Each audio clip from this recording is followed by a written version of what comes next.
Hello, I'm Jeff Crawford for Journo.com, and the topic of today's video is cancer. I want to talk about cancer because I've had friends and family that have suffered from cancer. My mother was diagnosed with cancer a couple of years back, and just a couple of weeks ago we had scares that she was going to have a relapse. Around the same time we were scared about a relapse, a friend of mine's father was diagnosed with pancreatic cancer. Um, Years ago, a friend of mine had a friend of his die of cancer at a very young age. I think he was 27 at the time he died. Um, and even earlier, probably the first person I met who had suffered from cancer was at my first job out of the military.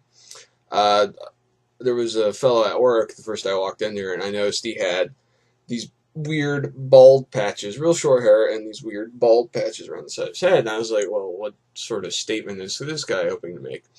Turns out he had a brain tumor, and those bald patches were where they put the radiation machine to destroy the tumor. And so the hair would never grow back. So I just, of course, felt like an ass. Uh, it's a terrifying disease, honestly. The fellow that had the hair, he was telling me about it. He was conscious when they were doing the thing, and he told me they basically would put something in his mouth, and then he could feel it burning, around the side of his skull.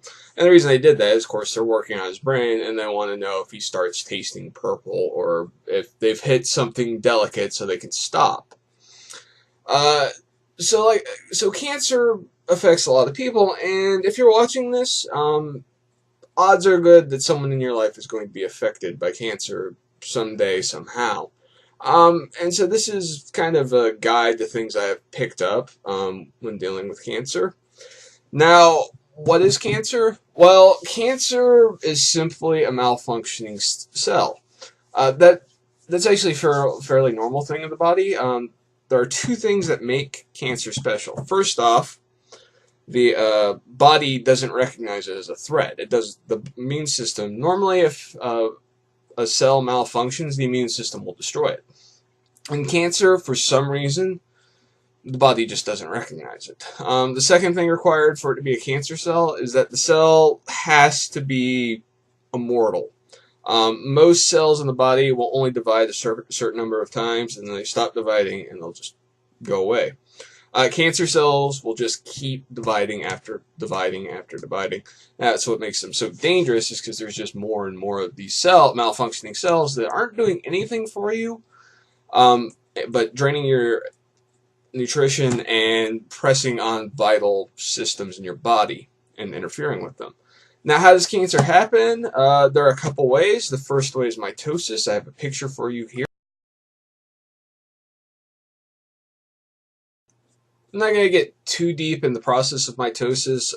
For what I'm trying to tell you, all you really need to know is the chromosomes within the nucleus of the cell double up, they condense, and then they pull apart as the cell divides, so each cell has a set of chromosomes, 23 pairs or 46 chromosomes.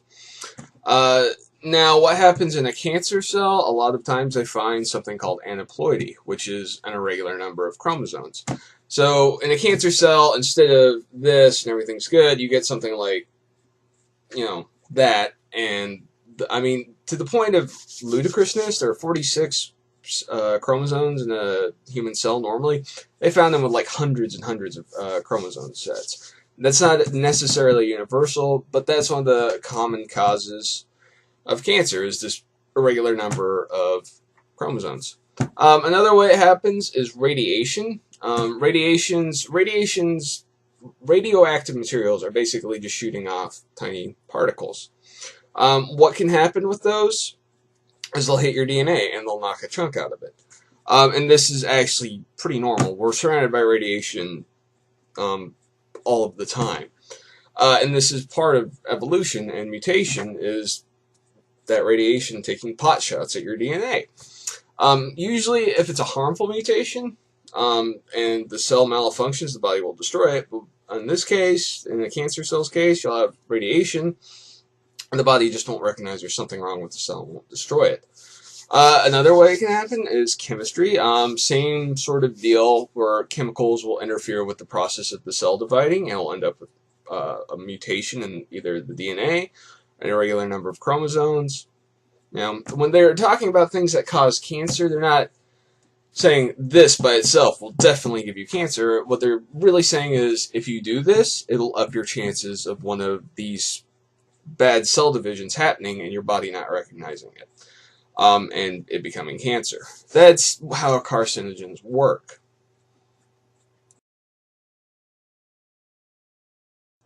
Now you're wondering why I threw a photo of a red blood cell at you.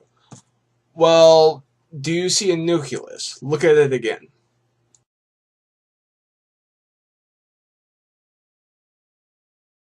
No, you don't see a nucleus. Red blood cells have an entirely different means of production than most of the cells in your body. They are pretty much nothing more than cells that carry oxygen and CO2. They're just little bags. Which illustrates a point. Every cancer is different. One of the big divides is cancers that affect organ tissues versus cancers that affect blood cells. Very, very different. Sometimes they're similar treatments. Most of the time, not. How you approach it is differently. I know two people that have had pancreatic cancers. The one I was talking about earlier, who was just diagnosed recently.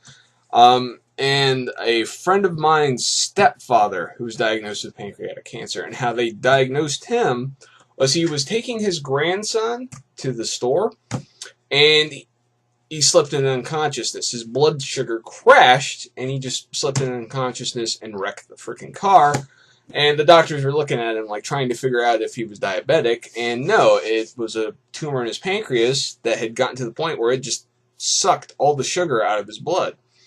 And it was a fast-growing tumor. It actually turned out to be a mercy that this happened, because they caught it immediately, and if they hadn't, it would have killed him. Would have spread very quickly. So, that's the thing. The treatment options for cancers. The one that was recently diagnosed, my friend's father that was recently diagnosed, they're going to hit it with chemo first, then try to remove it. And the reason for that is the tumor is wrapped around a vein, and they're trying to shrink it so they don't go in there and accidentally cut the vein and kill them. So that's the point, is that each cancer is different. Now, how do cancers spread? There are two means that a cancer can spread from organ to organ. One is the blood, and that's not really the common one, because the immune system might not recognize it within the organ. But once it gets into the bloodstream, the immune system might actually recognize these cells that aren't supposed to be there drifting around. It does happen, but it's a little different when it does. What's more common is it will spread through the lymph, which the lymph is sort of like a second circulatory system. Lymph is plasma. It's blood without the red blood cells, and it flows through your interstitial tissue, not through vessels. It just flows between, like, your skin and your muscle tissues. And it re-enters the blood through lymph nodes, which basically process out any bacteria. It's sort of a lubrication and nutrient transit system, much less controlled than your blood vessels are. And what happens is a lot of times the cancer cell will break off, get into the lymph system, lodge in the lymph node, start doing its stuff there, and then spread into the bloodstream and through the lymphatic system. Very bad when that happens, because the lymphatic system is a less defended system than the bloodstream. Sort of. Like I said, I'm not a doctor, so I'm probably not doing it justice. This is just a layman's summary. So those are the spreading mechanisms for cancer. Now, how do you treat cancer? Well, that varies depending on the cancer, where it is, what type of cancer it is, and how it's affecting you. Sometimes the tumor will be somewhere they can't really operate till they shrink it, which is kind of something people sweat about, because you have this tumor and it's still in there, and they're giving you drugs that keep making you sicker. Why are you doing this to me? Well, that's because they're trying to get kill the tumor, and not kill you when they operate on you.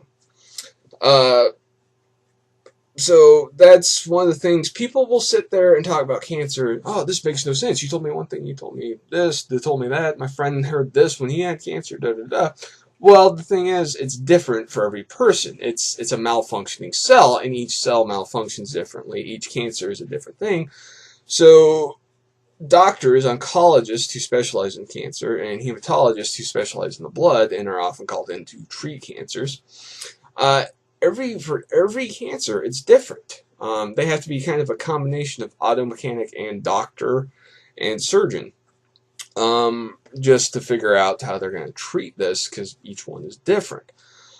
So I'm Jeff Crawford. These are things I've picked up with my family and my friends' experiences with cancer. Hopefully, it answered some things for you, or helped to set you on a right track for your own research. I'd be more interested in hearing about what people have to say about their own experience with cancer. So this video is up on YouTube. If you feel like commenting, go to the YouTube site and my YouTube channel and leave a comment. And I'll check it out and I'll try to reply to you. So for journo.com, this has been Jeff Crawford, and this has been a overview of cancer, and I hope it was helpful.